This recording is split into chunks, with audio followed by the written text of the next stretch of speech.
to my twisted world where heroes will collide.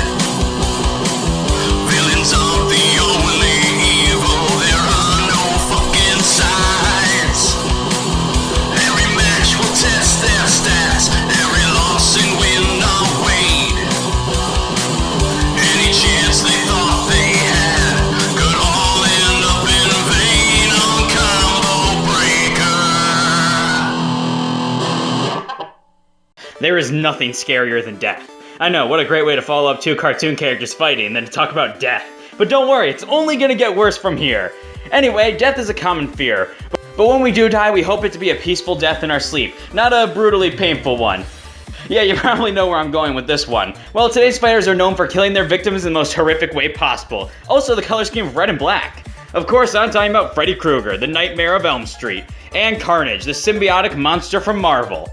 Now, before we hop into any character analysis, I do need to mention some stuff. For Freddy Krueger, I will be counting the comics, video games, and even the movies. And as for Carnage, I will also be using the comics, games, and cartoons. Freddy Krueger.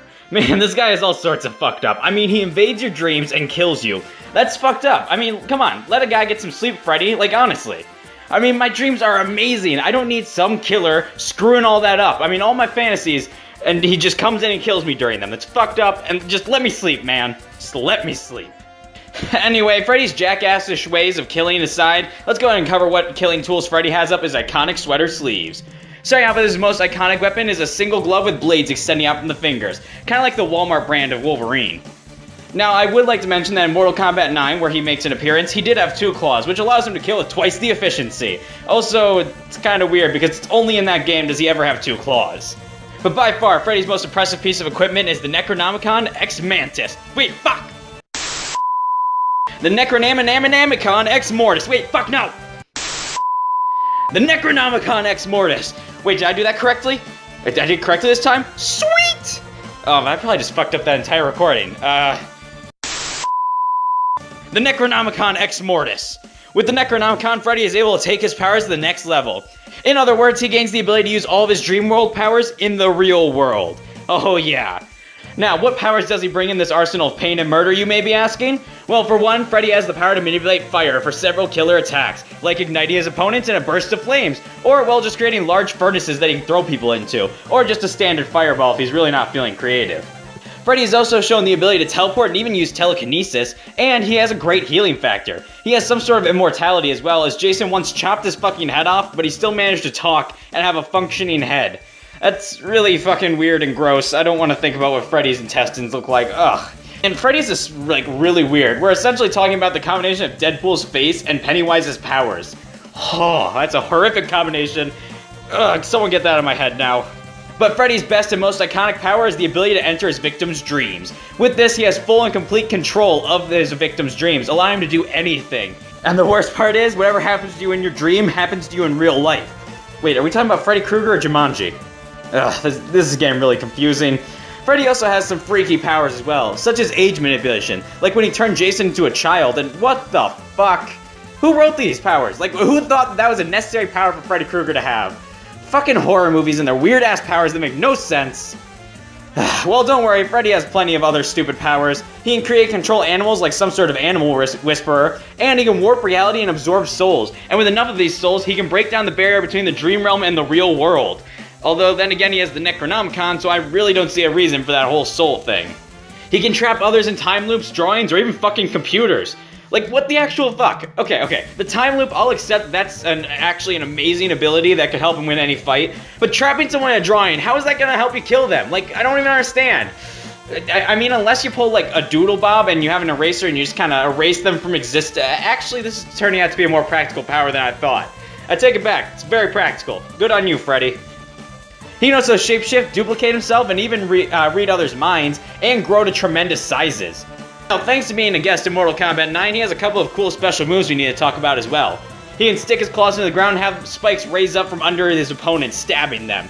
He also has the Sweet Dreams ability, where you can summon a small green ball that falls onto his opponent, instantly putting them to sleep. And he can launch projectile versions of his gloves to impale his foes. But now, more importantly, we need to talk about his feats, and holy shit, Freddy has some really impressive feats. He's strong enough to slash through and shove his claws straight through his victims. He was able to bond with the Necronomicon that could blow up houses, and he can keep up and fight with the movie version of Jason.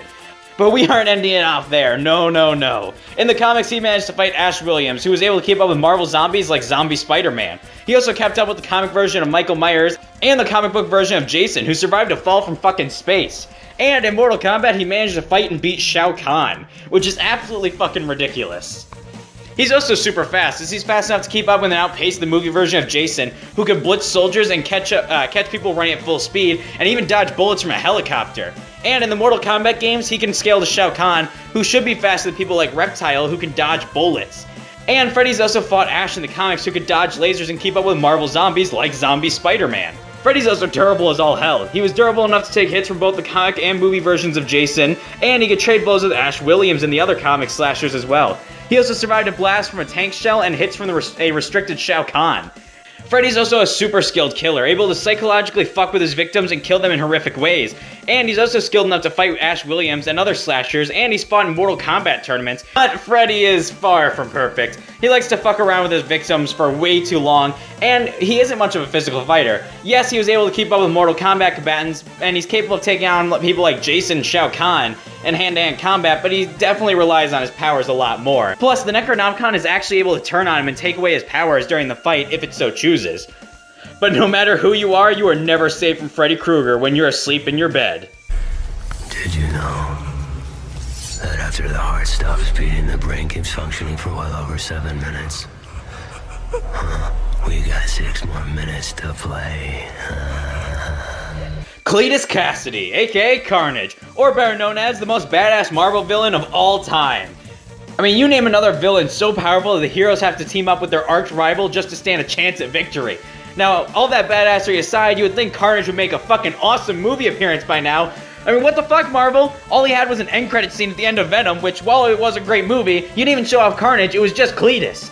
Get your shit together, Marvel! Alright, anger at Marvel ignoring Carnage aside, we have a lot to discuss.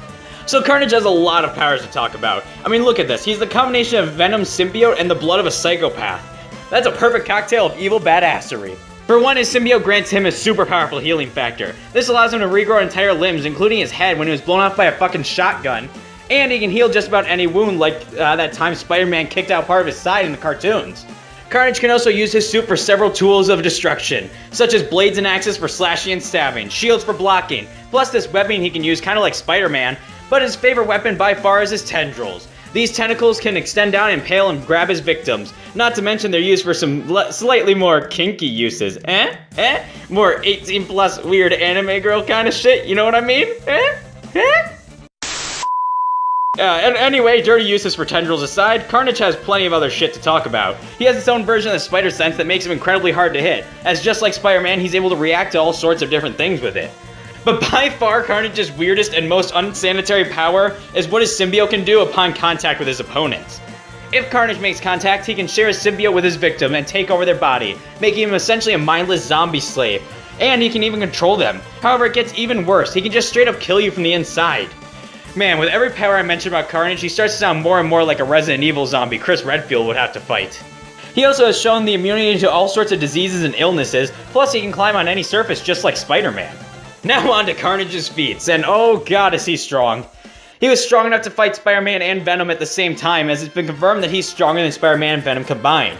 Keep in mind, Spider-Man alone is strong enough to move the Hulk at high speeds of about Mach 400 with brute force alone, one-shot a T-Rex and held up a building. Plus in the cartoons and games, Carnage has fought Spider-Man several times, even when Spider-Man had his symbiote suit. Carnage is also fast enough to fight Spider-Man and Venom at the same time, and Spider-Man alone can dodge lightning and machine gun fire, and he even tagged Quicksilver who can move at light speed. Carnage can survive blows from both Venom and Spider-Man at the same time. Spider-Man, who as I mentioned could one-shot T-Rex and move the Hulk at speeds of Mach 400 with his punches, and he punched out Scorpion's jaw. On top of this, Carnage can survive a shotgun blast to the head, and so much more, like a huge bomb blast. Plus, Carnage is really fucking smart. He may be a psycho killer, but he knows over 9 million ways to kill someone, and despite his mental state, he can outmatch Spider-Man in most encounters. Carnage only really has a few weaknesses, like sonic-based attacks, and, like almost all symbiotes, he has a weakness to fire. However, his seems a lot more inconsistent, as sometimes it does severely hurt him and other times it doesn't. He also has this weird weakness to some sort of weird, like, cult-based god. Comics are fucking weird, and that story arc was weird. Yeah. No matter what, though, when Cletus Cassidy arrives on the scene, there will be carnage. I'm here. When I get out of here, and I will, there's gonna be carnage. Alright, our combatants are set, and ready to engage in bloody battle, but only one red and black psycho can hack and slash their way to a victory. Carnage is chasing down a woman as she runs through the streets in a panic, but she's stopped in her tracks by a burst of flames that erupts in front of her. The girl falls to the ground as Freddy appears in front of her and the flames disperse. Freddy laughs evilly as he slowly walks over to the girl, but before he can do anything, Carnage leaps down from a building and smashes in the girl's skull under his foot as he screeches in a monstrous rage. Freddy looks at the dead body for just a moment, but while Freddy is distracted, Carnage pounces at Freddy and tackles on the ground and repeatedly slashes Freddy across the face. Freddy's body erupts into flames burning Carnage as Freddy vanishes and reappears behind Carnage. Carnage quickly turns and slashes at Freddy Krueger, who ducks and slashes his claws upwards, cutting Carnage open. Carnage then stumbles back and screeches before extending out his tendrils to impale Freddy several times. Carnage pulls in Freddy Krueger and gets ready to headbutt him, but he's stopped as Freddy's claws impale him through the back, and the body Carnage was holding explodes into smoke. Freddy lifts up Carnage over his head and rips him in half, dropping his body to the floor. Freddy laughs as he clashes his claws together in victory. Carnage's body then reforms and runs at Freddy, kicking him in the back of the head, extending out spikes from his foot, impaling Freddy. Carnage then pulls in Freddy and bites down on Freddy's head. Freddy puts his hand behind him and grabs Carnage's head before flipping him forward and slamming him to the ground. Freddy Krueger then stabs his claws through Carnage's chest and rips his heart out. Carnage's body heals up as Freddy summons a large furnace from the ground. Carnage then stands up as Freddy rushes towards him and tries to grab Carnage, who dodges and picks up Freddy and spins him around, throwing him into the furnace. Freddy then tries to escape, but Carnage slams the furnace shut as it descends back into the ground. Carnage then screeches as he picks up the girl's dead body and starts to feast on it. As he takes the first bite, the buildings crumble around him, and Freddy stands towering over Carnage as he grows to the size of a building. Carnage then launches out webs at Freddy and latches onto him as he swings towards Freddy, who grabs him and throws him against the crumbling remains of a building. Freddy shrinks down to normal size and walks over to the debris of the building where he threw Carnage. Carnage launches out a web at Freddy, who grabs it and yanks it, pulling Carnage in close. Freddy quickly wraps the web around Carnage's neck, choking him. Freddy then impales one of his claws through his back and descends into a fiery pit with Carnage. Seconds later, Freddy ascends back out of the pit as blood erupts from it before closing. The city then reforms around Freddy as he leaves the dark streets to find his next victim. Holy shit! Freddy just brought him to hell! Well, our winner is Freddy Krueger, and I feel like I might have a lot of explaining to do. So when it came to physical strength, Carnage is confirmed to be superior to Venom and Spider-Man combined, which should make him easily city level, as Spider-Man was able to launch the Hulk at incredibly high speeds with nothing but a single punch. But Freddy also clocks in about city level as well. You see, Freddy's strong enough to fight the restricted Shao Kahn and the comic book versions of Jason, who survived a fall from space. Plus, he fought Ash Williams, who can fight Marvel zombies like Zombie Spider-Man. So they're both clocking in about city level and should be even in the strength and durability category. Speed, on the other hand, is a completely different story. Freddy is fast enough to fight people like Jason, who can dodge bullets, and Ash Williams, who can dodge lasers, as well as fight Zombie Spider-Man, who should be at least somewhat comparable to the real Spider-Man. This should put Freddy at the relativistic to possibly light speed ranges, but that's simply not enough to keep up with Carnage. Carnage is able to fight Spider-Man and Venom at the same time, and Spider-Man alone was able to dodge lightning attacks and tag Quicksilver, so Carnage should be at faster than light speeds. So yeah, Carnage was faster, but that really doesn't matter in this fight, and I'll go ahead and explain why.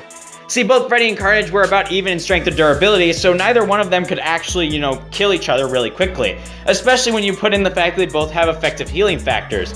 So this came down to who had the better hacks to kill the other one first. And this is where Carnage fell short. Yeah, he could use his symbiote to cause Freddy to go insane or just straight up kill him, but that's nothing compared to what Freddy could easily do to Carnage.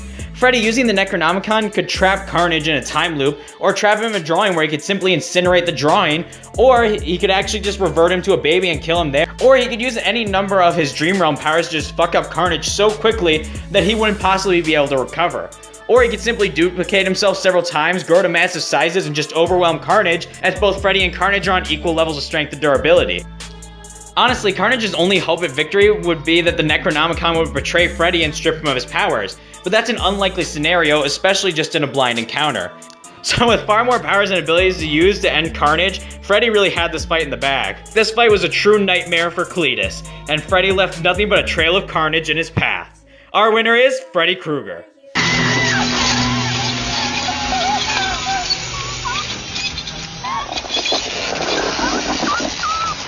This is it, Jennifer. Your big break in TV. Welcome to prime time, bitch. Next time on Combo Breaker. Every song contains a whisper of light, growing louder as it calls to unite. From the distance sings a chorus of souls, rising slowly, stirring heat from the coals. Colors weave into a spire of flame, distant sparks call to a pestle unnamed. Bear this torch against the cold of the night. Light will guide you on your way to the ultimate fight. Bowser versus Broly. Alright, tell me what you guys think of the next match in the comments and give me some predictions. Have a wonderful day, guys.